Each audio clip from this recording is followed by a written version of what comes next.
Check the rear tandem, just the same as you checked up there.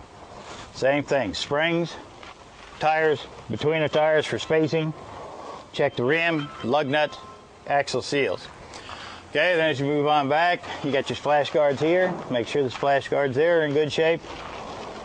Check your brakes on both axles, same as you did up on the front. You're going to check the hose, the chamber, slack adjusters, brake shoes, and drum. Okay, looking at the rear lights, make sure your rear lights are all working properly. Check the frame as you walk back here on the trailer. Make sure the frame's in good shape, no cracks, no welds, or anything that shouldn't be there. Make sure that all the parts that are supposed to be there are there, such as the rivets and whatnot. Make sure all your marker lights are in good shape. Reflector tape is on there, and your reflectors within the lights. Come back here to the landing gear. Make sure the landing gear is all the way up, and the handle for the landing gear is properly stowed.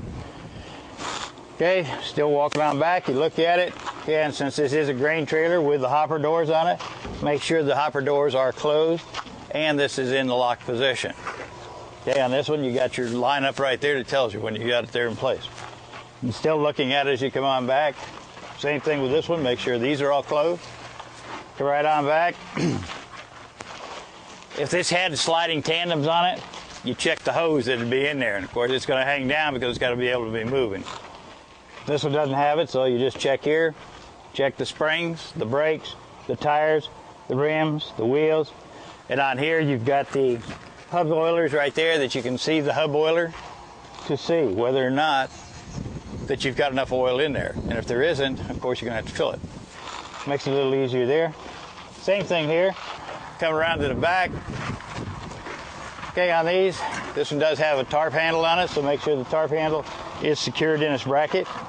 Make sure that the ladder is in good shape.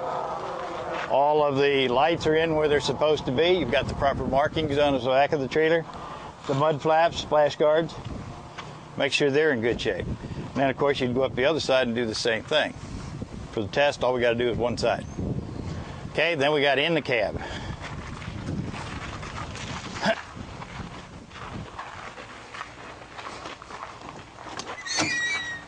Okay, in the cab, first thing you want to do is make sure everything is in good shape to where you're going to be getting in or out, and that the steps are in good shape, everything is tight, your handle is tight.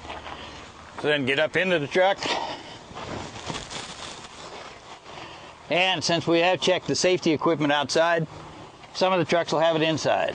So wherever it is, make sure you got the safety equipment, which is fire extinguisher, reflectors, and spare fuses if the truck is not equipped with circuit breakers. Check your steering wheel play, and it really should be running, and there shouldn't be more than 2 inches of play on the steering wheel. Okay, then you go ahead and you start the truck up, and for the sake of the noise, we won't start it right now, but you should get oil pressure within 5 seconds. Check your voltmeter, make sure that your voltmeter is up in the green. Check your air pressure gauges, see where your air pressure is at. Okay, check when you're getting ready to start it. Make sure it's in neutral. Make sure the clutch is working properly. You should have at least 1 inch of play in the clutch.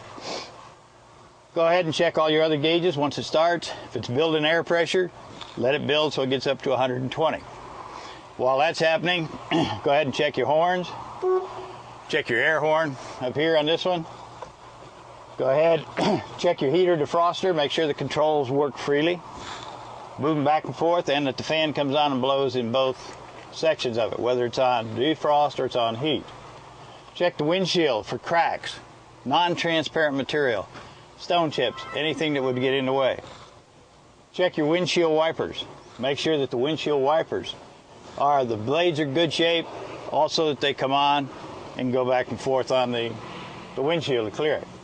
Check your mirrors, make sure they're in proper adjustment for you.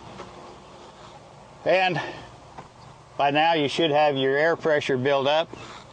So once the air pressure is built up to 120, go ahead and shut the truck off, release all the parking brakes, and then watch the gauge for 1 minute. And in 1 minute, with the engine off, the key on, it can't drop more than 4 psi with a combination vehicle like this. If it was a straight truck, it can't drop more than 2 psi. Okay, then you go ahead. Didn't drop, watch it for 1 minute, then you put good firm pressure on the brake pedal. Hold that pressure for 1 minute again and watch the gauge. A combination vehicle, it can't drop more than 4, and a straight truck, it can't drop more than 3. Okay, it didn't drop, so now you go ahead and you pump the brake pedal, and when the pressure gets down to somewhere near 60 psi, then your low warning should come on. It can be a light, a buzzer, a bell, or a combination of the two. Then as you continue to pump the pressure on down, when the pressure gets down to somewhere between 20 and 45, usually right around 30, then the knobs over here will pop out, both the trailer and the tractor valve.